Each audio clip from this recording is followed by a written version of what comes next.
What's good, YouTube? It's your boy Kid Leo TCG here with another video. I'm bringing you guys another MF deck profile.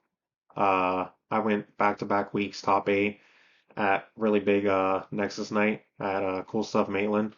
Last week it was 63 players. This week it was 50 players, and I got top 8 again. So I'm posting, showing you guys like an in-depth video of like all my choices, why I play an MF, and all that stuff. And hopefully it helps you guys out, whoever wants to play MF. And I'm gonna post the piltover like in the description, like I always do for all my decks, and I'll post it at the end of the video this time, a picture of it.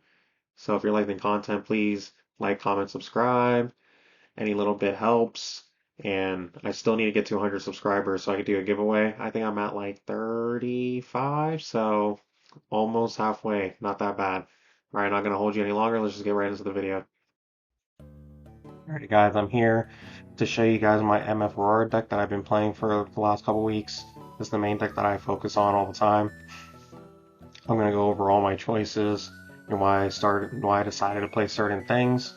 And I brought this to my Nexus night the last 2 weeks. My Nexus nights are pretty big here in Florida. Last week was 63 players. This week was 50. So the reason that I pick MF is because I think it's really good into Kaisa and Yi. I think it's one of the stronger decks into both of them. And it's hard to find a deck that actually can beat both of them. And the only bad matchup that I have is really like Victor. And there's not as much Victor at locals. Like, I think out of all the locals I've done, I've faced a total of like 2 Victors maybe. So yeah, pretty low amount of Victor around here. And then I'll just get right into the deck. So MF, the legend, she gives a unit ganking by tapping her, and then she is body and chaos, really good colors. And then there's a champion unit, the captain.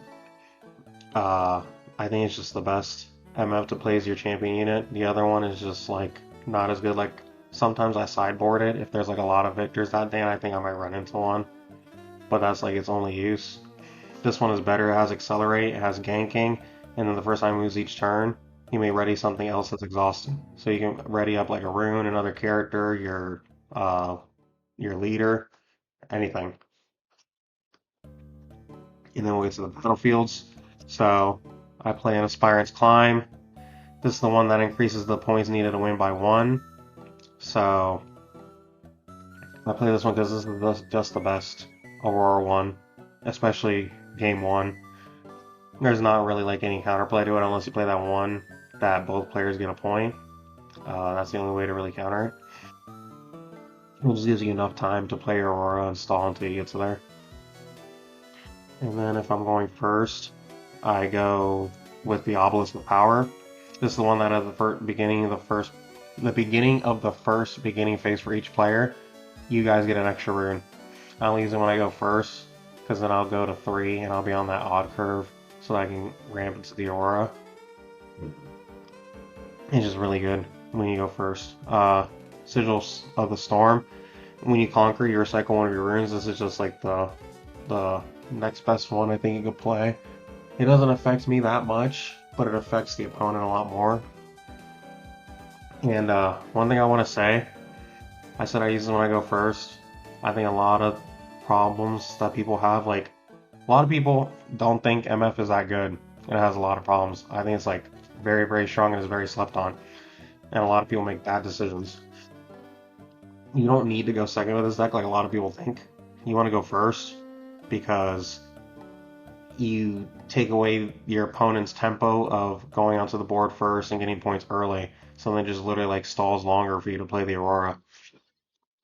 So I don't think it's correct to go second. I think you should just always be going first whenever you can. We'll go over the 1 mana spells. I got 2 bullet time. It costs 1 mana, it's an action, and it's a MF signature spell. So you pay any amount of power to deal that much damage to all enemy units out of battlefield. You don't really use this offensively, you use it more like defensively because it's pretty easy for you to get onto battlefields. But once you're holding, you can hold up a mana to play this when they do like a big push in, and then you just like clear their whole push, and then they just can't get through. Very, very, very strong card. I don't think I would ever play more than 2 or less than 2 but I think 2 is like the perfect number. And then some people don't realize, so you don't pay the power until the card's resolving. So your opponent can't ask like, you know, oh, how many you're gonna recycle. If they're asking that, then that means the card's resolving. So don't let people try to get you to recycle your runes before they say it's resolved. That's good. I play 2 Sabotage. So you choose an opponent, you look at their hand, and then you choose a non-unit card and you recycle it. I mainboard this card because it's very, very, very strong. I think it's very slept on too. This is like the rest for Magic. You can look at their hand and get rid of a card. It's like so good for knowledge, but also knowing when to use this card is like a little skillful in itself. A lot of people just like shotgun it right away and use it. I like to hold it until a crucial turn, like say against Aurora matchup. I wait until they're about to be at 9 mana the turn before, and then I use it against Isa. You could use it like right before they're about to Time Warp. There's just a lot of like choke points against certain decks that you would use it in. You don't want to just shotgun it like right off the rip. Save like, oh, you're afraid of stratagem against Victor. You know, you wait until they're at a turn where they would want to use the stratagem, and then you fire it off.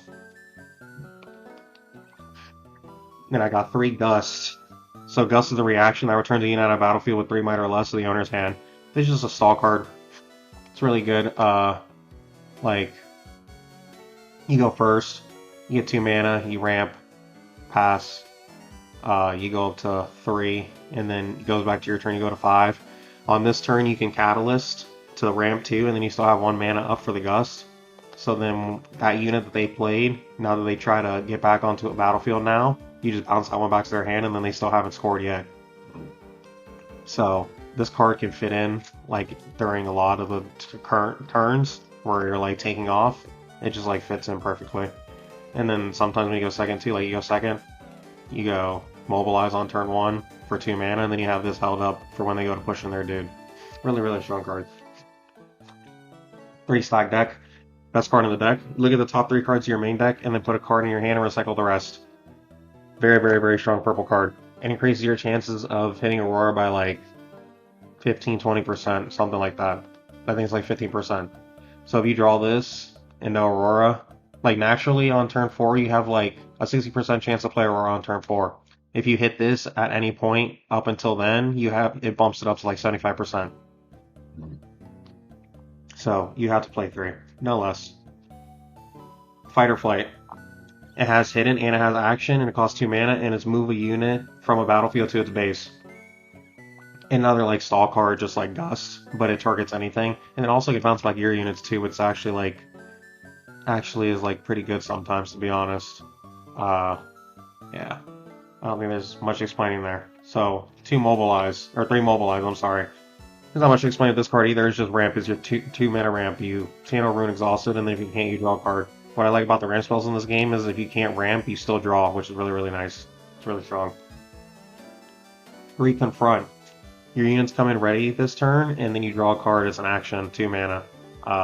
It's just for draw to try to get the Aurora more. Every card that you draw increases your chances to getting Aurora by like 5%. So it's fine to play 3 of it. You're gonna notice that I don't play some like a certain package that a lot of MFs are playing, and I think that's another reason why people think that MF is bad, but we'll get to that. 3 Catalyst of Aeons. This is your 4 mana ramp spell. You channel 2, and then Exhausted. They're always exhausted. And then if you can't, you draw a card. Really, really strong. You have to play it. It's ramp. Self-explanatory. Alright, this. Fading Memories. 2 in the main. It's a 4 mana spell, and you give a unit at a battlefield or a gear temporary. Very, very, very strong. So it's really good into other Auroras. Really good into like big units like Mundo, big Yi units. Funny interaction with this card. It gives the unit like the keyword temporary. So like you're facing set. You have a unit with a buff. You hit that unit with the buff, with the temporary. Alright? It goes to their turn. The temporary tries to kill it. They save it with their leader ability. It brings it back to the base. So now that character comes back to the base. It's tapped because of Set's ability, so then they can't untap it and use it this turn. But when they save it, the temporary stays on the card because temporary is just a keyword.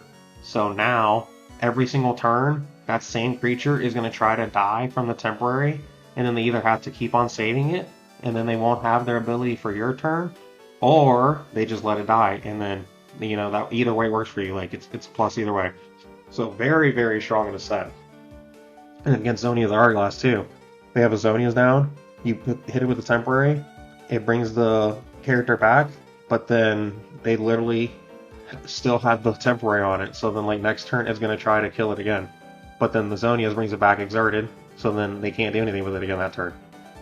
Really, really strong card, and it kills it before they score, so like if they're holding, they won't get the whole point.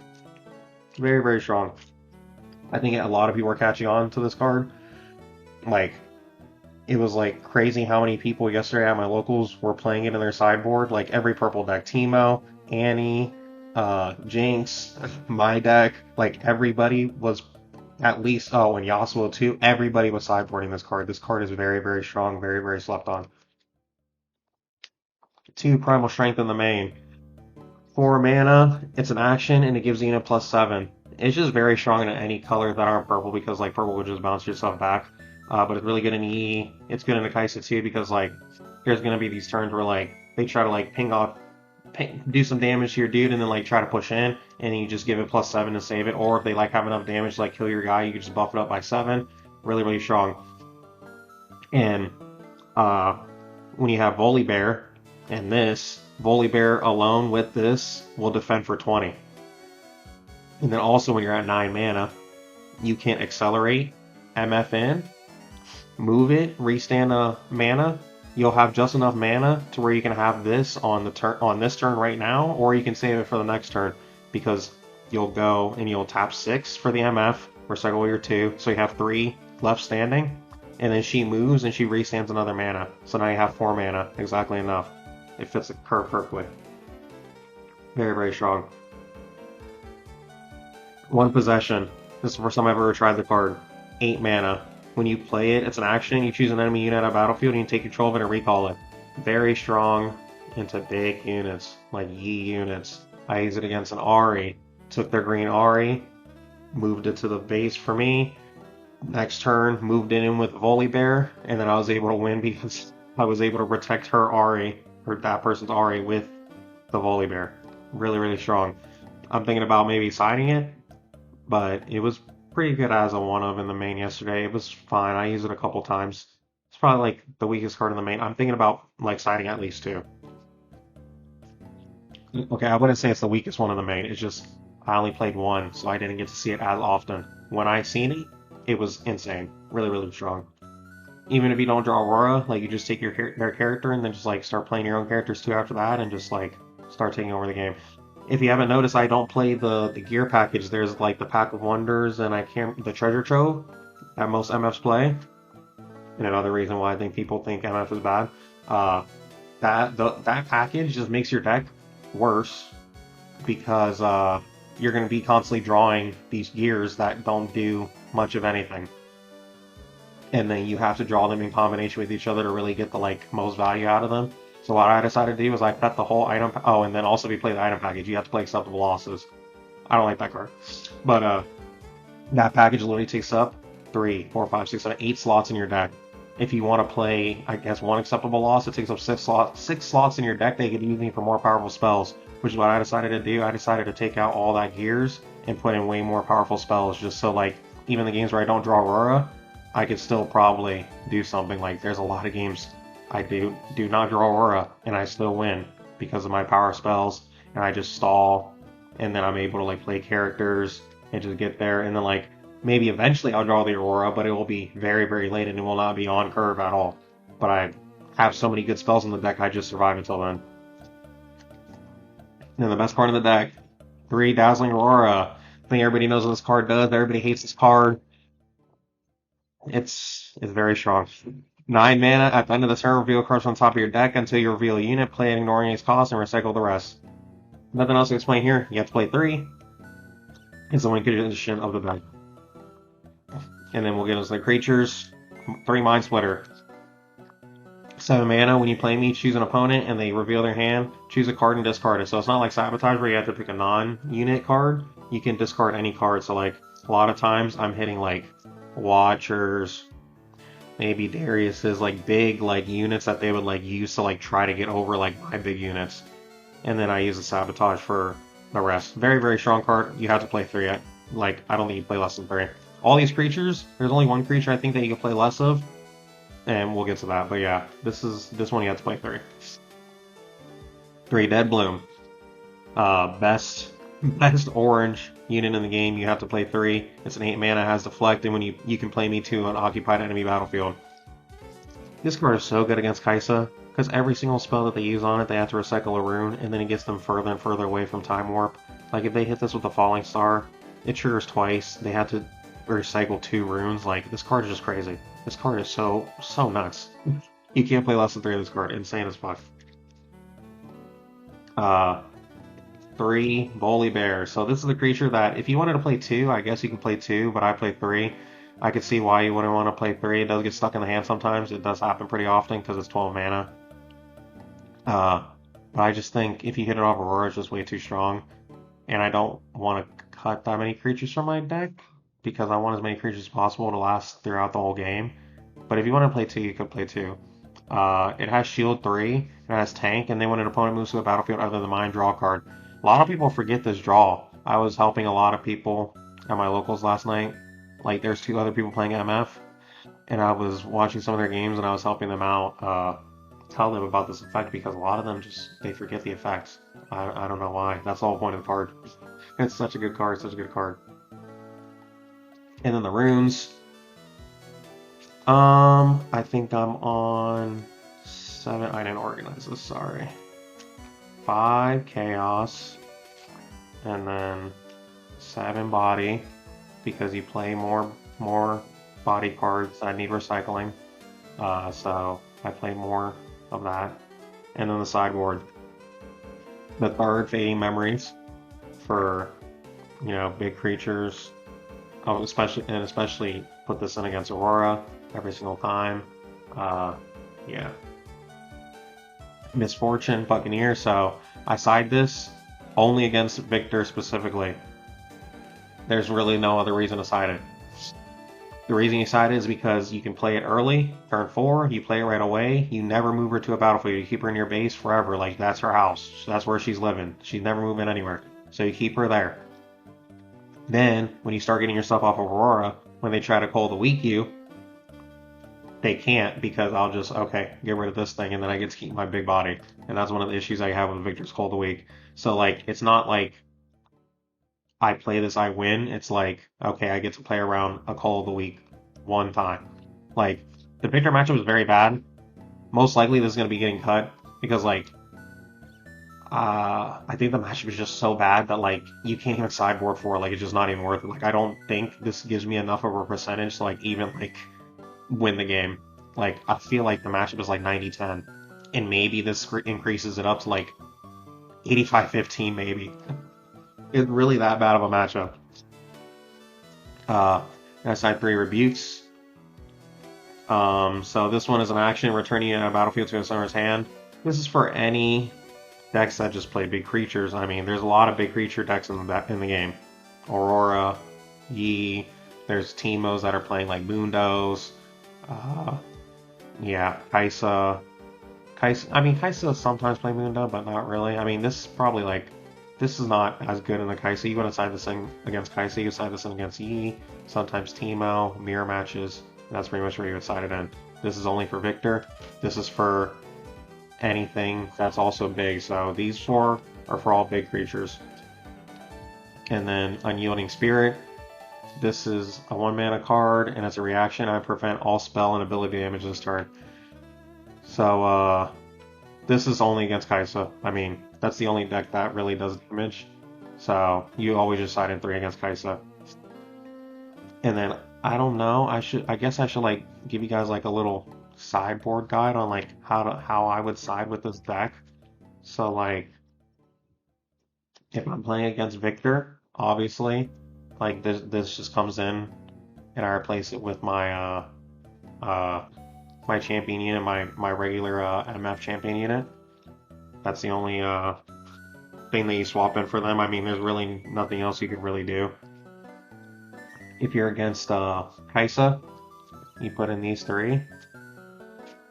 And then I would take out probably Sabotages.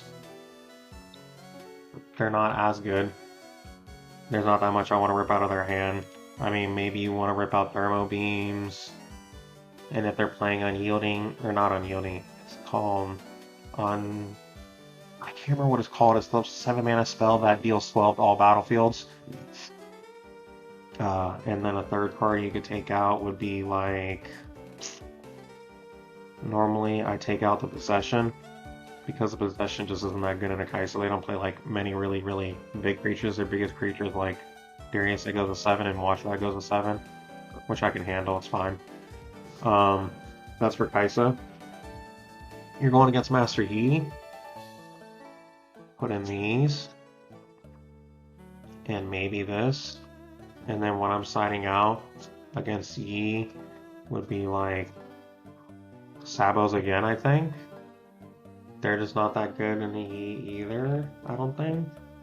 Because like, they have no sideboard hate against Aurora. There's literally none. So like, I mean, it depends, because like if you're facing the Aurora version, of course keep these in. So let's say you're fighting Aurora, alright? Say you're fighting Aurora. I would keep all this in, or I would put all this in, and then I would take out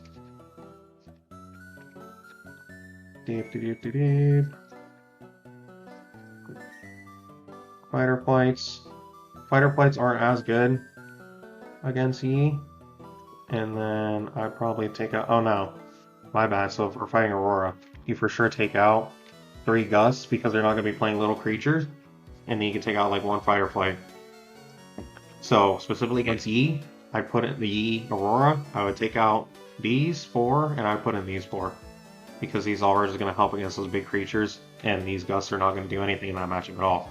Say if you're fighting just regular Yi, I would still put in probably all those, and I would take out a couple Fighter Flights and Sabos. 4. That's what I would take out against them.